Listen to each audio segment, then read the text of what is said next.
Hi viewers, welcome to filmy beat. నా పాటికి నేను మాడిపోయిన మసాలా దోశ తింటుంటే అనే డైలాగ్లో మాదిరిగా మెగాస్టార్ చిరంజీవి పరిస్థితి ఉంది ఇప్పుడు.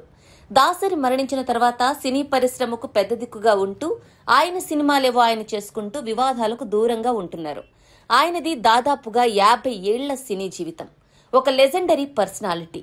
ఆయన రాజకీయాల్లోకి వచ్చినప్పటికీ రాజకీయాలు తనకి సరిపడవని మళ్లీ వెనుదిరిగి వెళ్లిపోయారు. కేంద్ర మంత్రిగా, రాజ్యసభ సభ్యుడిగా 6 ఏళ్ల పాటు వ్యవహరించినప్పటికీ ఆయనకు రాజకీయాల్లో ఆశించిన సంతృప్తి దొరకలేదు.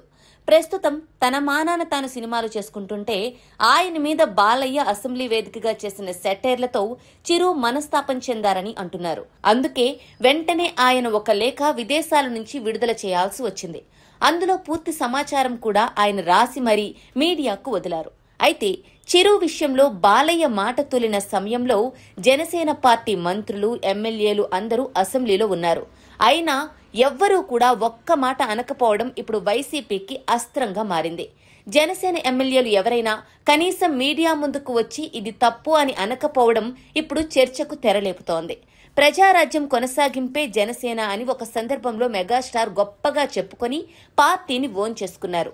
కానీ ఈ సంఘటనలో మాత్రం జనసేన నుంచి సైలెన్స్ తప్ప మరేమీ దక్కలేదని అంటున్నారు.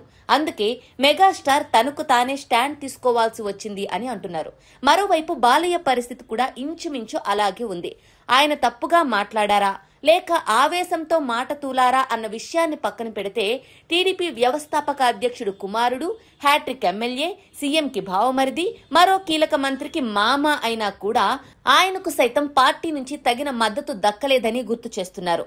ఎందుకంటే ఇలా బాలయ్య జగన్ మీద అనుచిత వ్యాఖ్యలు చేశారో లేదో వైసీపీ గట్టిగానే తగులుకుంది. 2 రోజులుగా బాలయ్య దిష్టి బొమ్మను తగలబెడుతోంది. ఆయనని మెంటల్ అంటోంది. ఇంకా నానా రకాలుగా విమర్శిస్తోంది. ఇంత జరుగుతున్నా కూడా టీడీపీ నుంచి ఆయనకు కనీస మద్దతు కరువైంది అంటున్నారు. బహుశా బాలయ్య చేసిన వ్యాఖ్యల ఘాటు ఆ స్థాయిలో ఉందని దూరంగా ఉంటున్నారేమో కానీ మొత్తం మీద చూస్తే బాలయ్య కెలికి ఒంటరయ్యారు. మెగాస్టార్ అనవసరంగా వివాదంలో బలయ్యారు. అయితే మెగాస్టార్ కి ఇప్పుడు ఆయన ఫ్యాన్స్ అండగా నిలబడి బాలయ్యను క్షమాపణలకు డిమాండ్ చేస్తుంటే వైసీపీ నేతలు కూడా జగన్ కి క్షమాపణలు చెప్పాలని కోరుతున్నారు. చూడబోతే బాలయ్య అన్ని వైపుల నుంచి కార్నర్ అయ్యారని అంటున్నారు. అయితే బాలయ్య తన మాటలను వెనక్కి తీసుకోవడం లేదా క్షమాపణలు చెప్పడం ఇప్పటి వరకు ఎప్పుడూ జరిగింది లేదు. చూడాలి మరి ఈ విషయంలో బాలయ్య ఏం చేస్తారో.